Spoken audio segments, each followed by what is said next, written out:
After the George Floyd protests, which swept not only the US, but many countries around the world, there was definitely a sense that this could be the moment of systemic change. Cops marched with protesters. City councils discussed alternatives to police. And most importantly, pancake syrup became woke. But as we've been reminded of yet again, there is still a long way to go. Disturbing video throwing a city into turmoil. A black man walking away from police shot repeatedly while reaching into his car. Kenosha, Wisconsin police responding to a domestic incident at about 5 o'clock Sunday evening. At least 2 officers with their guns drawn followed him as he walked around the front of his gray SUV. Then, at least 7 shots. Blake's family now says the 29-year-old's spinal cord is severed and that he's paralyzed from the waist down, though doctors aren't sure it's permanent. His family is now demanding the officers involved in Sunday's shooting captured on this cell phone video be fired and the one who shot Blake in the back be arrested. No matter how many times I watch these videos, I'll never get used to how quickly police go from issuing commands to using deadly force.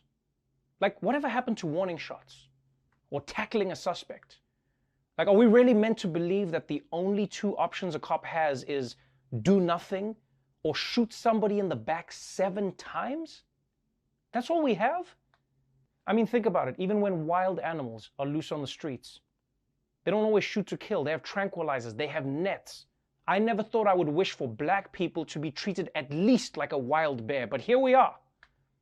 And I know people are questioning why Blake didn't just follow the police's orders. Just listen to the cops and you'll be fine. And look, I don't know why he didn't. I don't. All right?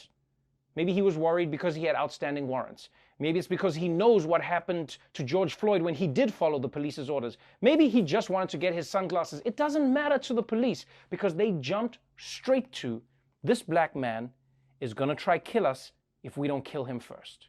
Like, let's say for argument's sake that they shot Jacob Blake to stop him from reaching his car. And let's ignore for a second that that's a up, terrible, inhumane way to stop somebody from reaching into their car. They shot him 7 times. What purpose do bullets 2, 3, 4, 5, 6, and 7 serve? Either way, Blake's move toward his car made them see him as a threat. But as his sister reminded us, they forgot to also see him as a human being. I am my brother's keeper. And when you say the name Jacob Blake, make sure you say father. Make sure you say cousin. Make sure you say son. Make sure you say uncle. But most importantly, make sure you say human. Human life. Let it marinate in your mouth, in your minds. A human life. So many people have reached out to me telling me they're sorry that this happened to my family. Well, don't be sorry, because this has been happening to my family for a long time. Longer than I can account for. It happened to Emmett Till. Emmett Till is my family. Philando, Mike Brown, Sandra. This has been happening to my family. And I've shared tears for every single one of these people that it's happened to. This is nothing new. I'm not sad. I'm not sorry. I'm angry. And I'm tired. I haven't cried one time. I stopped crying years ago. I am numb. I have been watching police murder people that look like me for years. I'm not sad. I don't want your pity. I want change. Those are powerful words. Those are words filled with pain. And it only makes sense that Jacob's sister is angry. Because not only have black people been mistreated for generations by the police, but because there's almost never any police accountability. These incidents remain an open wound, and the pain and the anger just builds and builds with no closure or relief. Black people are tired of hearing, "I'm sorry," and then nothing happening, because essentially what they're really hearing is, "I'm sorry this is happening, and I'm sorry that it's going to happen again." And it's because of that frustration and anger and pain that once again, people took to the streets to express their rage. Outrage igniting in Kenosha, a city on fire. Rioters smashing traffic lights, storming businesses, looting, torching buildings and cars. From Battalion 1, we have multiple cars on fire. As demonstrators faced off with police, tensions quickly escalating. Authorities pepper spraying civilians. The entire site, as you can see, still smoldering, and firefighters are still running around town dealing with several sites just like this one. The governor deployed 125 members of the National Guard here yesterday to help as those peaceful protests during the day turned destructive after the 8 p.m. curfew. Yes, for 3 days now, the streets of Kenosha have been ablaze. And although there have been peaceful protests, I mean, that inevitably gets overshadowed when there is so much civil unrest. So once again, the pattern repeats itself. An unarmed black person is shot by the cops. In response, people go into the streets. More law enforcement is sent in, and the chaos only continues to grow. I could tell you the story with my eyes closed by now. Like if I wanted to, I could pre-record 5 of these segments, go on vacation, and you'd probably never know. And in this situation, just when you thought things couldn't get any worse, last night it did. Breaking news, a very dangerous situation in Kenosha, Wisconsin. 2 people are dead in clashes that may have involved armed vigilantes, people who may have moved into that city to counter the protests following the police shooting of Jacob Blake. The sheriff used the word militia to describe some of the people who may have been involved in last night's shooting. We've just learned that a 17-year-old has been charged with first-degree murder in at least one of those killings last night.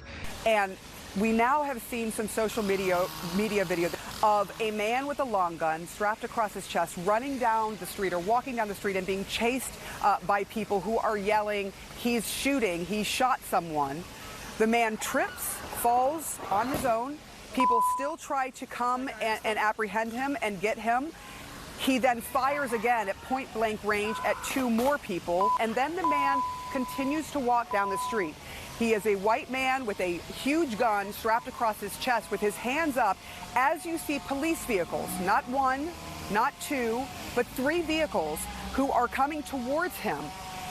He has his hands up with his gun. People are yelling, "He shot someone," and police pass him by.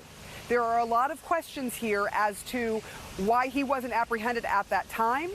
That's right, last night, some guy decided to drive to Kenosha with his militia buddies to protect a business, and apparently ended up shooting 3 people and killing 2. But don't worry, the business is okay. And let me tell you something. No one drives into a city with guns because they love someone else's business that much. That's some bullshit. No one has ever thought, oh, it's my solemn duty to pick up a rifle and protect that TJ Maxx. They do it because they're hoping to shoot someone. That's the only reason people like him join these gangs in the first place. And yes, I said it, a gang. Enough with this militia bullshit. This isn't the Battle of Yorktown. It's a bunch of dudes threatening people with guns. And while what happened with those shootings last night is tragic, what happened afterwards is illuminating. Because it made me wonder, it really made me wonder why some people get shot 7 times in the back, while other people are treated like human beings and reasoned with and taken into custody with no bullets in their bodies. How come Jacob Blake was seen as a deadly threat for a theoretical gun that he might have and might try to commit a crime with, but this gunman who was armed and had already shot people who had shown that he is a threat was arrested the next day, given full due process of the law, and generally treated like a human being whose life matters? How did Dylan Roof shoot up a church, James Holmes shoot up a movie theater, and both live to tell about it? Why is it that the police decide that some threats must be extinguished immediately while other threats get the privilege of being diffused? I'm asking these as questions, but I feel like we know the answer. The answer is that the gun doesn't matter as much as who is holding the gun. Because to some people, black skin is the most threatening weapon of all.